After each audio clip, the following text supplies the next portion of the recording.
Hello, everybody. It's take 3 at Happy Hour tonight. Hope you're excited. We are going to get your Tuesday popping. So get excited. We are buzzing. So we're being joined by the John Legend. We excited, guys? I'm excited. So, guys, welcome to Happy Hour. If you're new here, this happens every Tuesday, 7 p.m. And we've taken a couple of weeks break, but now we're back. We're going to be bigger than ever. We're going to make this legendary, guys. That's what's happening. So we're just waiting for John to come on in. So in the meantime, get your comments in these comments. I want to hear what your favourite song is. We want to hear how much you love John Legend. I want to hear it all. So we're going to be talking about everything about his new album, Bigger Love. We're going to be talking about lockdown. We're going to be talking about how he's coping with it.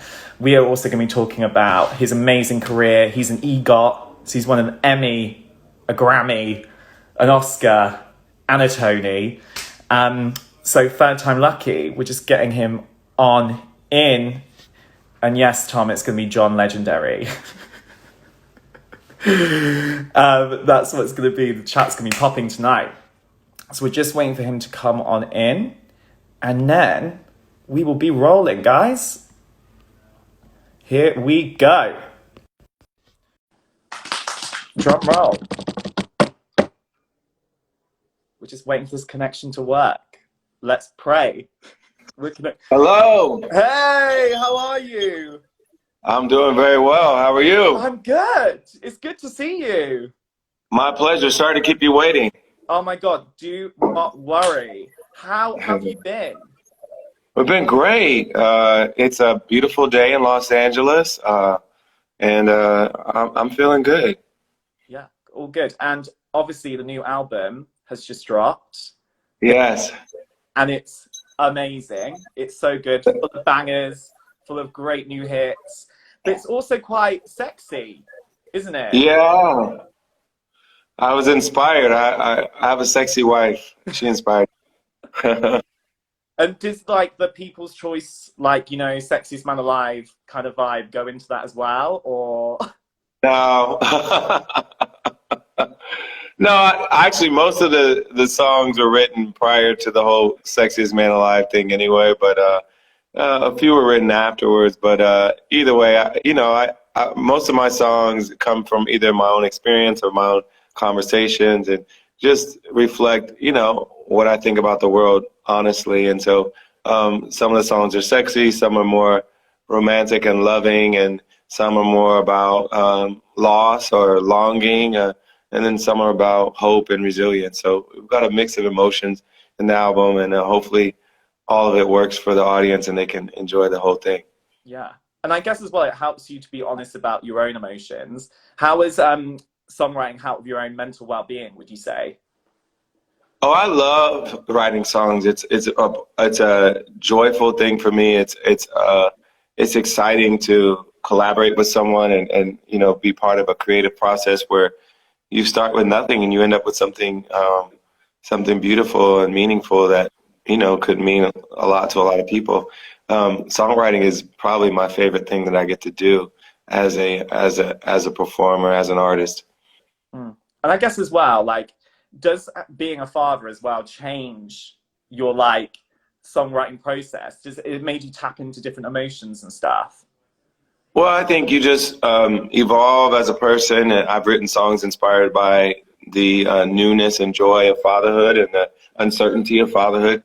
But I've also written songs that I could have written before I had kids too. So, some of it is inspired by them and some of it isn't. But it does just make you have a different perspective about the world you live in and what world you want your kids to grow up in as well.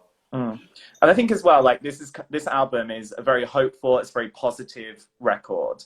And it's a time of great challenges, but also a lot of positivity as well with the Black Lives Matter through, which is really giving us all a time to reflect, but also a lot of positivity as well going forward. When you look at the world that we're living in right now, what kind of world do you hope your children are going to be growing up in? Well, you want a world where everyone loves each other and treats each other with respect and value. And you want their humanity to not be diminished by the color of their skin or where they come from or how they worship or who they love. And so hopefully we're getting closer to that world. I think in my lifetime we've made some progress toward that kind of world, but it gets frustrating because you feel like there's so much more we could do to make the world safer and healthier and more just for everyone, but we haven't gotten there yet. But I think it's important and hopeful that I see so many people in the streets marching, people of all generations, people of all races, people in different countries around the world. I think that's a powerful, beautiful thing, and hopefully it'll mean that the world my kids grow up into will be better than the world that I grew up into. Because they have such a rich heritage as well. How do you begin to educate them about that as well? Well, I think our kids are fortunate. They have my ancestry in my family that is mostly African American, and then they have Chrissy's family. Her mother's from Thailand, her dad's American, but his family ancestry is Northern European. So they have interesting ancestry to learn about and to draw from, and they're kind of quintessentially American in that sense because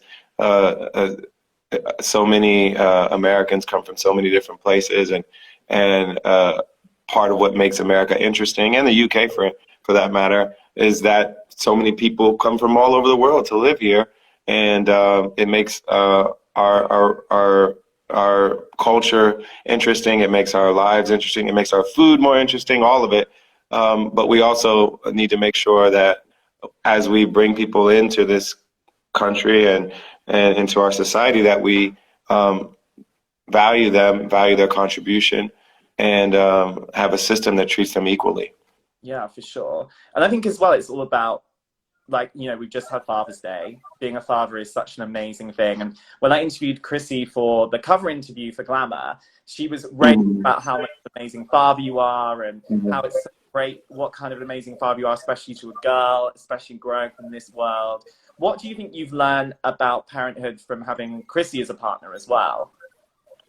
Well, she's such a great mother. She's so creative and fun, and she really, she's told me that if her life was different, she might have been a preschool teacher. And honestly, she has so much creativity and imagination working with young kids that you could see her doing really well in that kind of job. And so it makes it easier for me to be a dad because she comes up with all the fun ideas, and I just help her execute all the things in her imaginative mind. And I guess as well, obviously you've been stay-at-home parents during this whole lockdown process. What's been the funniest parenting moment you've had during this time? Well, one, of course, you might have seen on this very medium, Instagram Live. She did a wedding for Luna's stuffed animals. Yeah. And had me sing Selena Gomez, Hands to Myself, at the request of Luna. And so that was pretty funny. Yeah, I mean, that was pretty iconic. That was bigger than the wedding, in my personal opinion. Meghan and Harry were over. It's all about Luna's stuffed animals. The world was talking about it. I think as well, you obviously have achieved so much stuff in your life. You've got an EGOT. I've seen your trophy cabinet. It's pretty stacked. It's booked. It's busy. Does that give you, when you come to do a new record, does it give you less pressure or does it give you more pressure? I don't even think about the awards at all when I'm making a record. But I do put pressure on myself because I want my fans to think it's my best album ever. I want them to be really excited about it. I want them to be telling their friends about it. I want it to be something special that makes an impact. And so that's not an easy thing to accomplish. And so I put a lot of pressure on myself that I have to prove myself every time I make a new album. And so that's really the real pressure I put on myself. Nothing to do with awards, but with making a quality album that people really feel and it makes an impact. Yeah. And I think it's going to make an impact. It's going to give us that Thank you. need. I think a lot of getting down and dirty to it because it's quite risque. It has some risque moments. I feel like it's great for I feel like the first like 6 or 7 songs are perfect for like a drive in the summertime. It feels like that kind of thing. And then the next few songs are definitely good for getting frisky.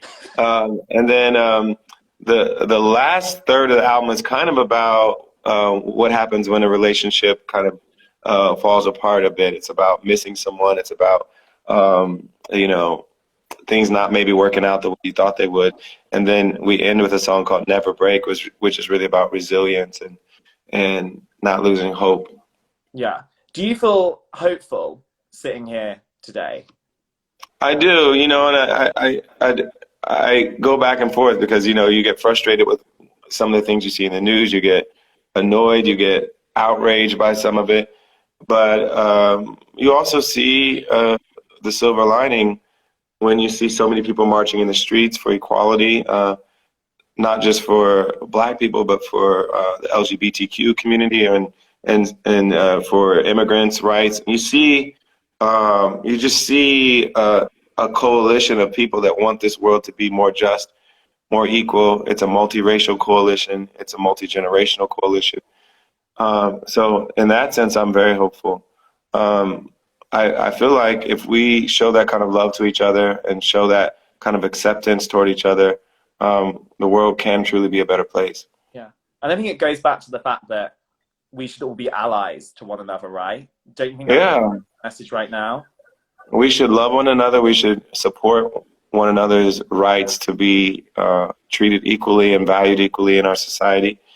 And it makes you realize, particularly when you look at all the different struggles we've seen over the years, like I said, from the Black civil rights movement here in the U.S., women's rights, immigrants' rights, workers' rights, LGBTQ, so many groups who have been marginalized in different ways and oppressed in different ways have come together to say we would all be better off if we were treated equally and justice and love reign supreme in our society. And I think that's a powerful coalition. And if we all believe that and fight for it, the world truly can be better.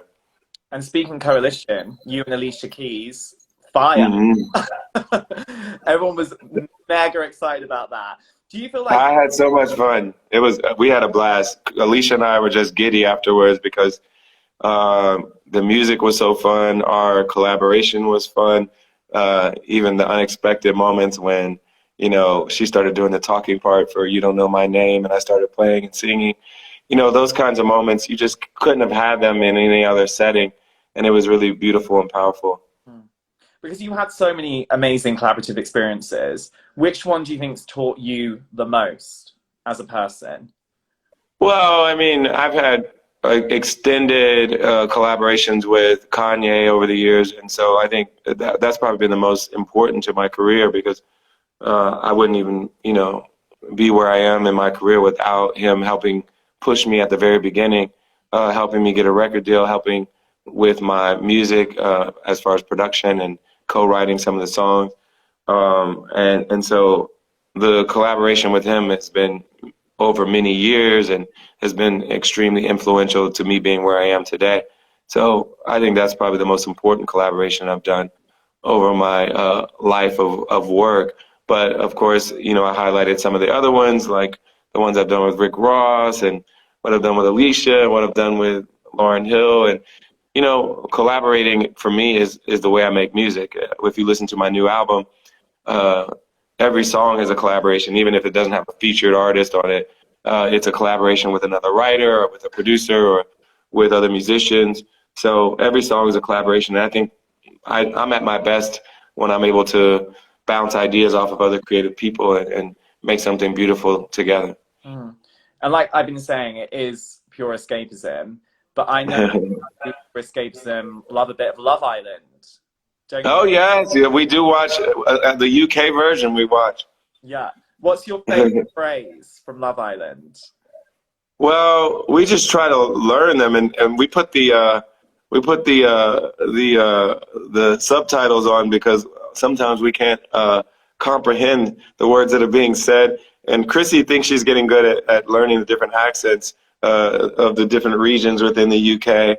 I cannot claim to know them that well, but you know, they kind of they introduce new terms, so it's like mugging off and things like that, pieing off and cracking on. You know, we learned a few of those phrases watching the show. Yeah, and I think a lot of people have been cracking on as we were saying. It's been really great speaking to you, John, and My pleasure. on another amazing album. We're all going to be listening to it all summer long on those drives, like you were saying. And make sure you guys stay safe. Love. Thank you. You too. Thanks so much. Thank you so much, John. Speak to you soon. Take care. Bye-bye.